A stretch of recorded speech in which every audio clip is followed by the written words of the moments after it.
우리가 신앙생활을 하면서 가질 수 있는 가장 큰 소원이 있다라고 한다면 어떤 것이 있을까요?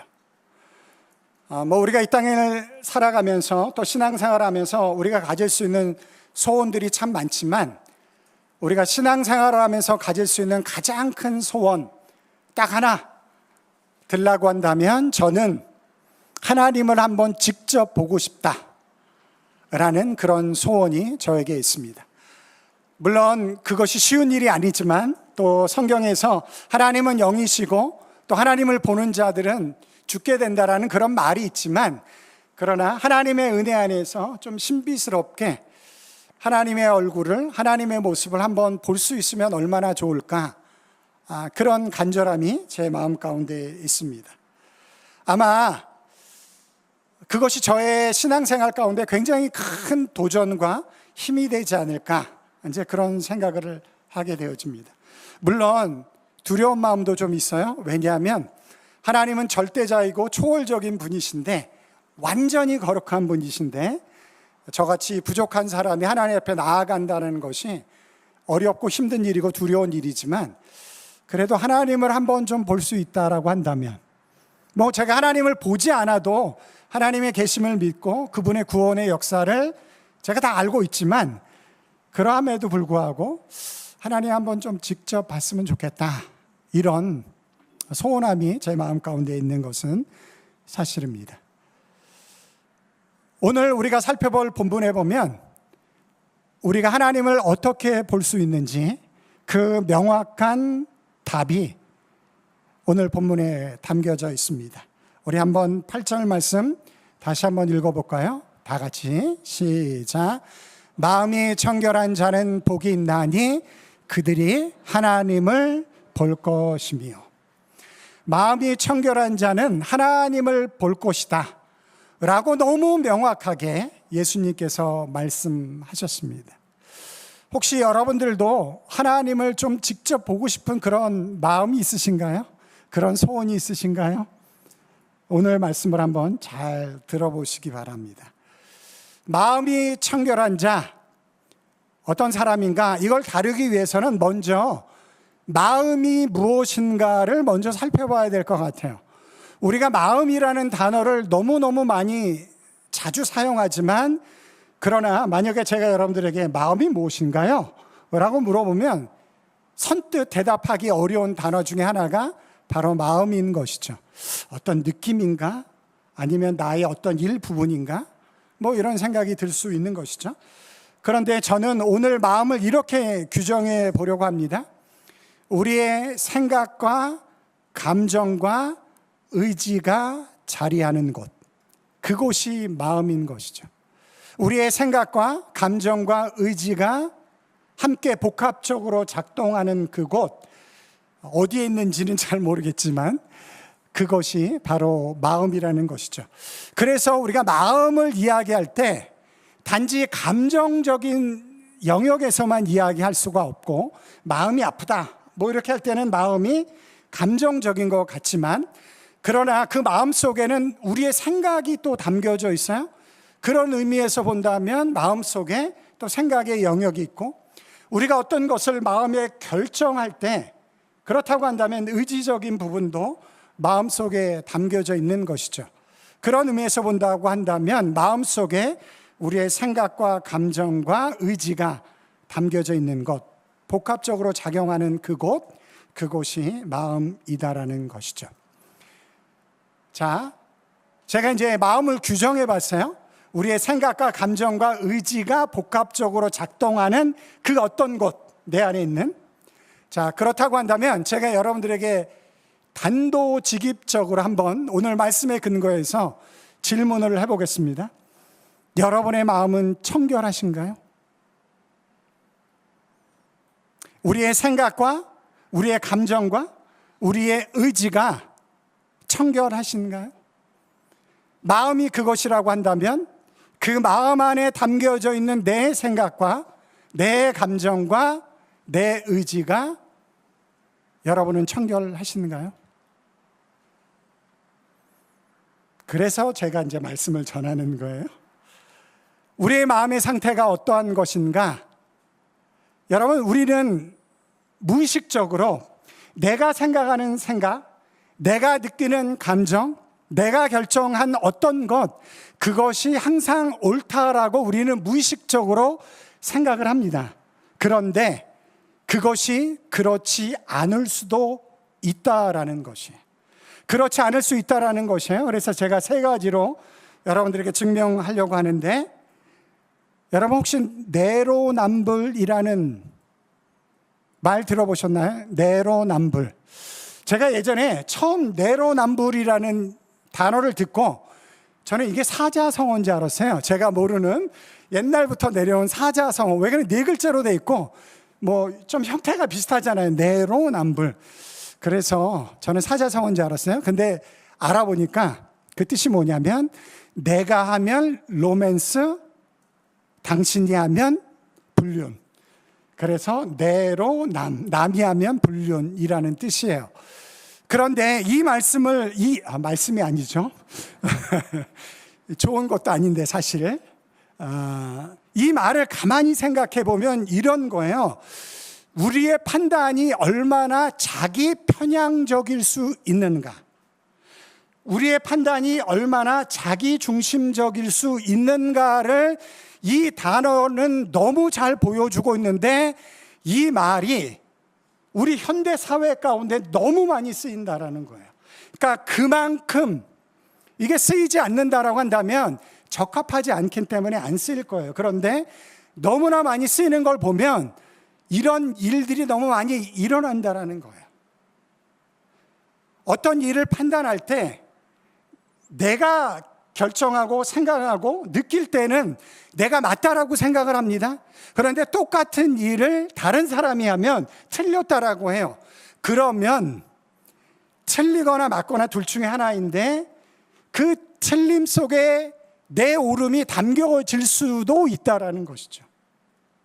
그런데 우리는 무의식적으로 내 생각과 감정과 의지가 틀리지 않다, 굉장히 자기 편향적일 수 있다라는 거예요.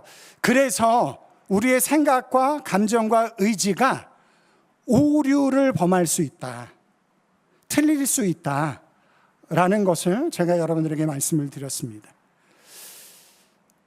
다니엘 카네만이라는 분이 계십니다.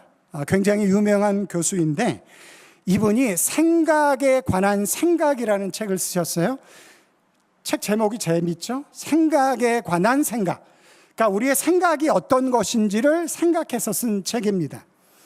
그런데 이분이 뭘 증명했냐면, 우리가 어떤 결정을 내릴 때 여태까지는 보편적으로 우리의 결정과 생각이 합리적이다라고 여태까지 생각을 해왔는데, 이분이 연구를 하면서 또 다양한 실험을 통해서 인간이 불확실한 상황에서 어떻게 비합리적인 판단을 내리는가, 그것을 증명하셨어요. 그러니까 이런 거예요. 우리가 내리는 판단과 결정이 많은 경우 옳지 않은 경우들이 많다라는 거예요, 이분이. 그런데 이걸 증명하고 노벨 경제학상을 받았습니다. 이분의 대표적인 작품이에요. 대표적인 연구예요. 그러니까 사람들이 어떤 상황에서, 특별히 좀 어려운 상황에서 이걸 어떻게 해결할 것인가를 판단하고 생각하는 것이 그렇게 합리적인 판단이 아니다라는 것을 연구하고 발표를 했고, 그것이 인정받아서 노벨 경제학상을 받은 사람입니다. 그렇다라고 한다면 뭐 노벨 경제학상 정도 받았으면 대단히 뛰어난 사람이겠죠. 그 사람이 판단하기에 우리의 생각과 판단이 때로는 그렇게 합리적이지 않을 수 있다라는 것을 이야기를 해주고 있습니다. 근데 더 중요한 것은 성경이 우리의 마음을 어떻게 이야기하는가. 그 앞에 두 가지도 중요할 수 있지만 더 중요한 거는 성경이 우리의 마음을 어떻게 이야기하는가. 이제 그 이야기를 우리는 그리스도이니까 들어야 되는데, 예레미야 17장 9절 10절에 마음에 대해서 성경은 이렇게 표현을 하고 있습니다. 우리 다 같이 한번 읽어볼까요? 시작. 만물보다 거짓되고 심히 부패한 것은 마음이라. 누가 능히 이를 알리오마는 나 여호와는 심장을 살피며 폐부를 시험하고 각각 그의 행위와 그의 행실대로 보응하나니. 말씀 그대로 놔둬주세요. 여러분, 이 말씀에 보면 말씀을 성경은 어떻게 규정하냐 하면, 마음을 어떻게 규정하냐 하면 만물보다 거짓되고 심히 부패한 것이 마음이다라고 합니다. 그런데 그거를 사람들은 잘 몰라요. 그래서 뭐라고 썼어요? 누가 능히 이를 알리오마는. 사람들은 잘 모른다라는 거예요. 그런데 나 여호와는 심장을 살피며 폐부를 시험하고 각각 그 행위와 그 행실대로. 왜 그걸 하는지 하나님은 다 보시기 때문에 그 마음이 이렇다라는 것을 하나님은 아신다 라고 말씀하고 있는 거예요. 그러니까 하나님의 기준에서 보면 사람들의 마음이 거짓되고 심히 부패해 있다라는 것이 성경의 판단입니다. 예수님도 이 땅에 오셔서 마태복음 15장 19절에 이런 말씀을 하셨어요. 마음에서 나오는 것은 악한 생각과 살인과 간음과 음란과 도둑질과 거짓 증언과 비방이니. 이런 마음이 우리들 가운데 조금은 있어요. 여러분들은 전혀 없으신가요? 저는 조금 있습니다. 자유할 수 없어요. 저에게도 이런 부분이 있습니다. 물론 우리 마음 가운데 선한 마음이 있어요. 왜냐하면 우리는 하나님의 형상으로 지음받은 존재이기 때문에 하나님의 선하신 모습이 우리들 가운데 있습니다. 그런데 죄로 인해서 그 형상이 깨어져 버렸어요. 그래서 조각으로는 있지만 완전한 모습으로 우리들 가운데 하나님의 형상이 존재하지 않아요. 그러다 보니까 우리 안에 없어야 될, 하나님이 보시기에 합당하지 않은 것들이 우리 마음 가운데 일어난다라는 거예요. 그런 기준에서 우리가 보기에는 사람들의 마음이 나름 괜찮은 것 같다라고 생각할 수 있지만 하나님의 기준에서는 그렇지 않다라는 것이 성경의 말씀입니다. 그렇다고 한다면 우리 마음을 우리가 다시 살펴봐야 되는 것이죠. 하나님의 말씀을 따라서.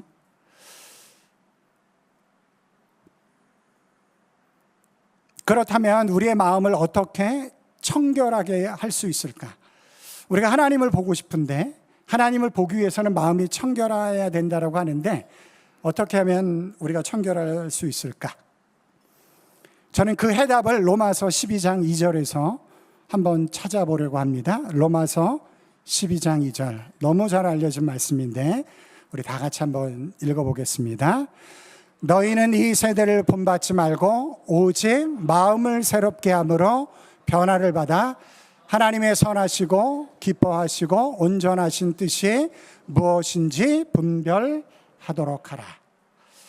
이 말씀을 가지고 제가 먼저, 말씀 아직 빼지 마세요. 이 말씀을 가지고 제가 한번 질문을 해볼게요. 끝에 나온 하나님의 선하시고 기뻐하시고 온전하신 뜻이 누군가의 마음 안에 담겨져 있어요. 그러면 그 사람의 마음은 정결한 마음인가요? 아닐까요? 그러면 정결한 마음이죠.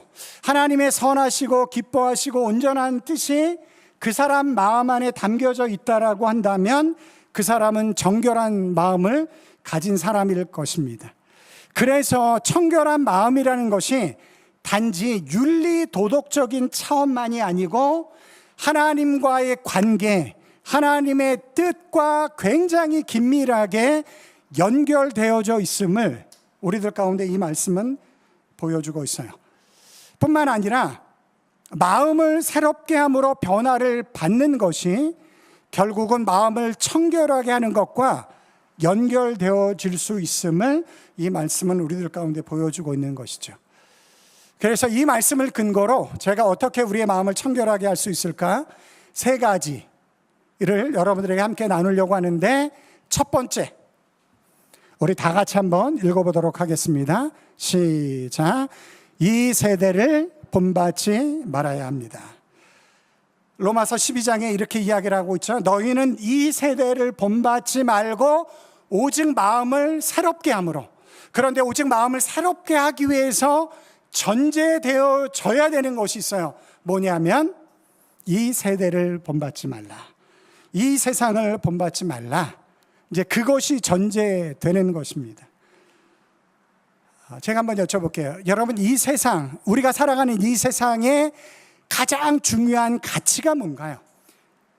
이 세상을 살아가고 있는데 우리가 이 세상의 가장 중요한 가치, 모든 사람들이 다 동의할 수 있는 가장 중요한 가치.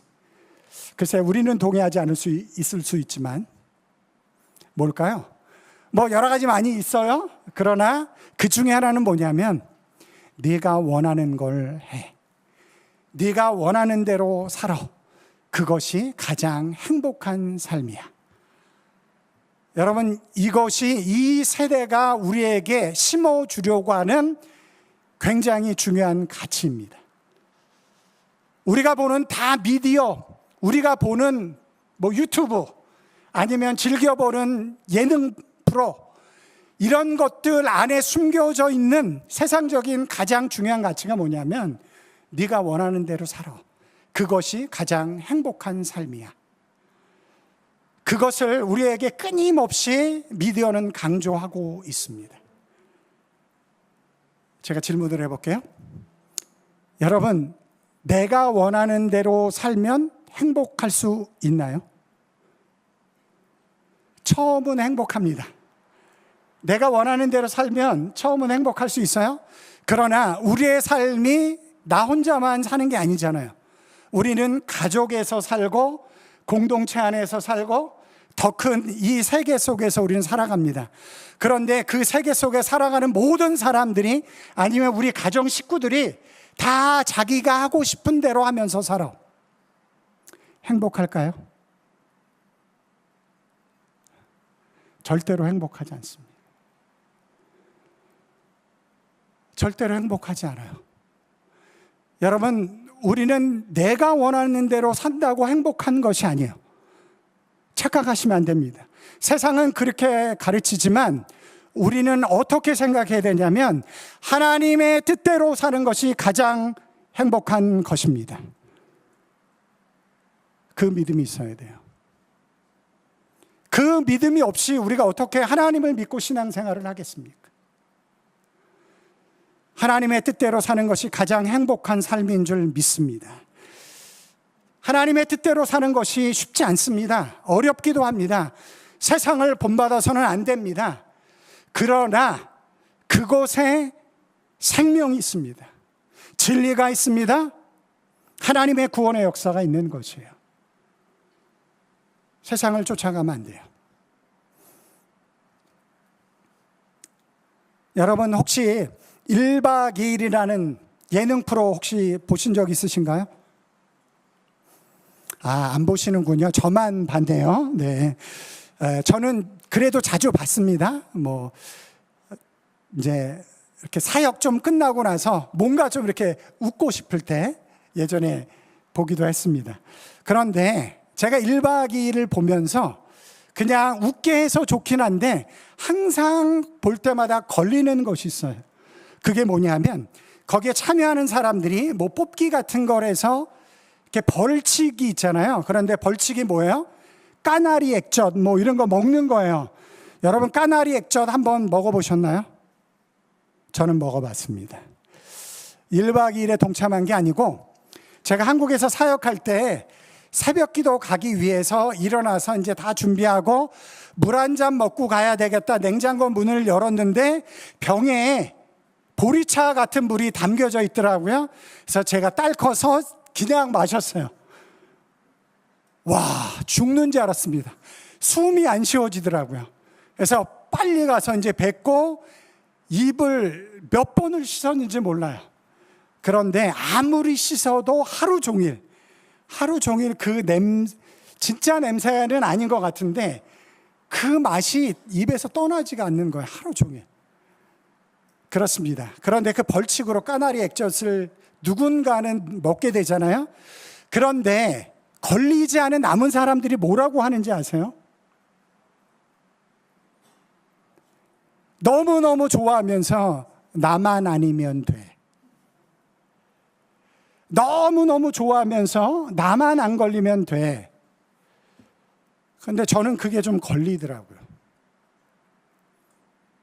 우리가 웃으면서 넘어갈 수 있지만 우리가 그것을 자주 듣다 보면 알게 모르게 우리 안에 그런 생각이 만들어질 수가 있습니다.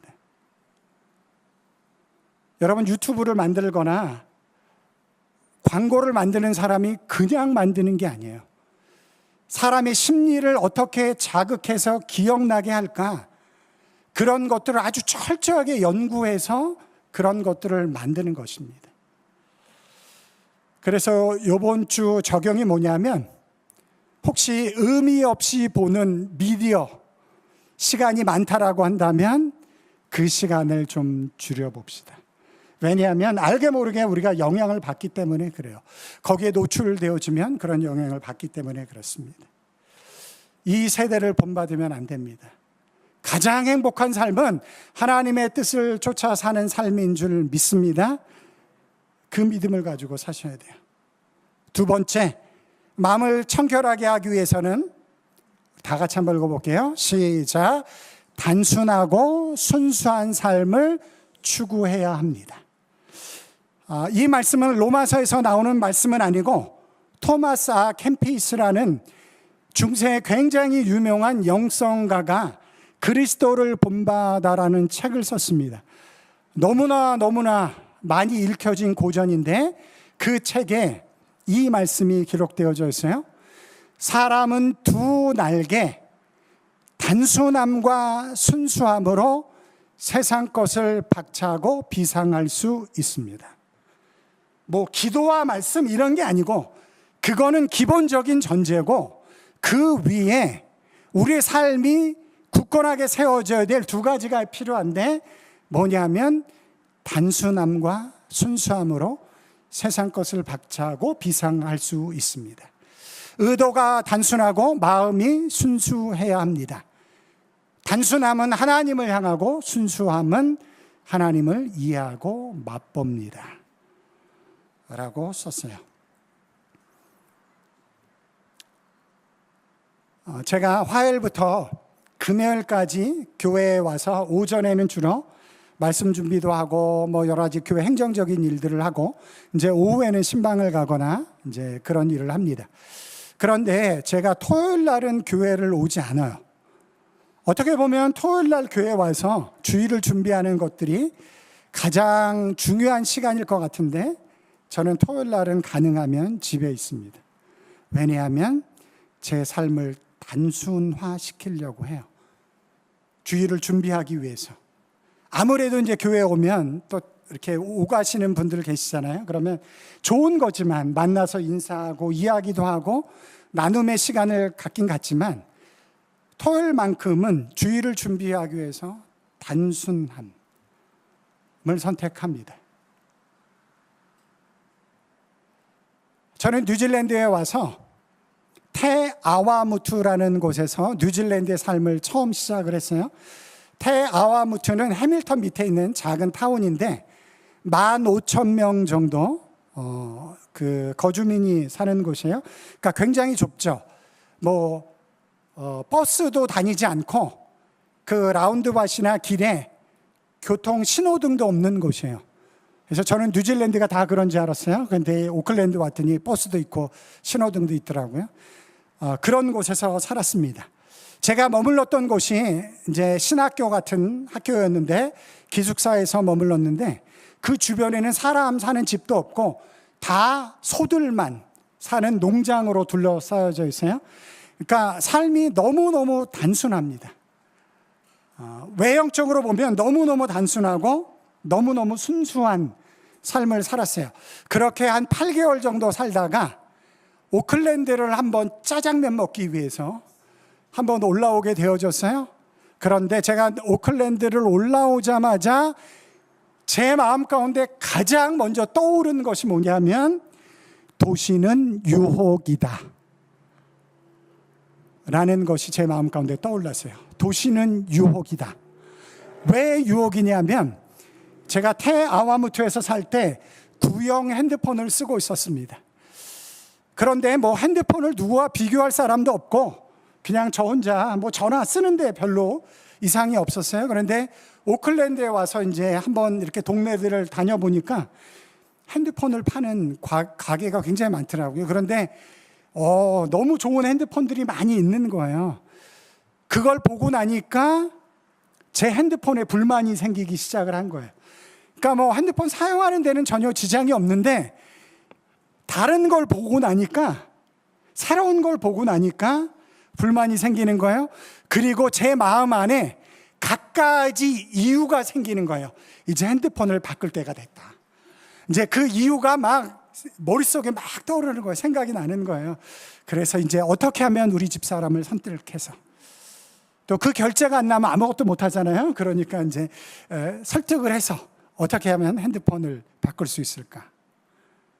제가 그런 경험을 하다가 이런 생각이 들었어요. 아, 그렇구나.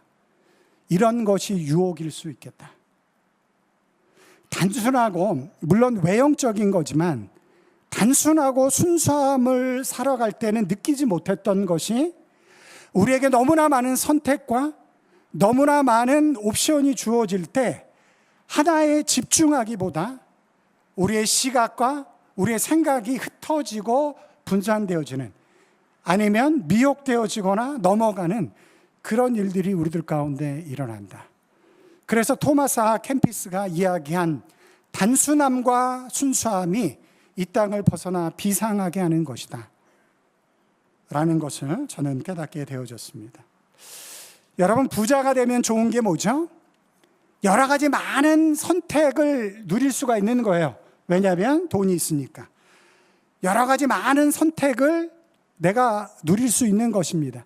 그런데 선택의 역설이라는 굉장히 유명한 책이 있어요. 근데 그 책에 따르면 선택이 많을수록 선택한 것에 대한 만족도는 떨어진다라고 합니다. 그래서 제가 진짜 한번 해봤어요. 그랬더니 선택이 많으면 선택한 것에 대한 만족도가 떨어져요. 여러분들이 어떤 것을 선택하기 위해서 만족도를 높이길 원하시면 선택의 폭을 줄이셔야 돼요. 너무나 많은 선택 속에서 이걸 선택하면 저걸 선택했어야 했는데 저게 더 좋은 게 아닐까? 단순함과 순수함이 어떻게 보면 우리를 행복의 길로 인도하는 굉장히 중요한 것이 될 수 있다는 것입니다. 마지막 세 번째, 마지막이 가장 중요한 것인데 세 번째, 우리 다 같이 읽어볼게요. 시작. 듣는 마음을 구해야 합니다. 여러분, 이 듣는 마음은 성경 어디서 나오는 것일까요? 듣는 마음. 솔로몬이 1,000번제를 드리고 나니까 하나님이 솔로몬에게 이렇게 이야기를 합니다. 너 뭐 갖고 싶니? 하나님이 너무 마음이 기쁘셨던 것 같아요. 그래서 너 뭐 갖고 싶니? 그랬더니 솔로몬이 뭘 구했죠? 지혜라고 나왔지만 성경이 바뀌었어요. 듣는 마음을 주시옵소서. 히브리어 원문에 레브쇼메아입니다. 레브쇼메아라고 기록되어져 있어요. 듣는 마음이라는 뜻이에요. 하나님, 저에게 듣는 마음을 주십시오. 하나님의 음성을 듣는 마음을 주십시오. 백성들이 하는 말을 듣는 마음을 저에게 허락해 주십시오. 왜냐하면 청결함의 기준이 하나님의 뜻에 있기 때문에 그렇습니다. 그래서 우리가 듣는 마음을 갖는 것이, 하나님의 음성을 듣는 마음을 갖는 것이 청결한 마음을 갖기 위해서 너무 중요한 것이죠. 열왕기상 33장 9절 말씀인데 우리 다 같이 한번 읽어보겠습니다. 시작. 누가 주의 이 많은 백성을 재판할 수 있사오리까? 듣는 마음을 종에게 주사 주의 백성을 재판하여 선악을 분별하게 하옵소서. 아멘.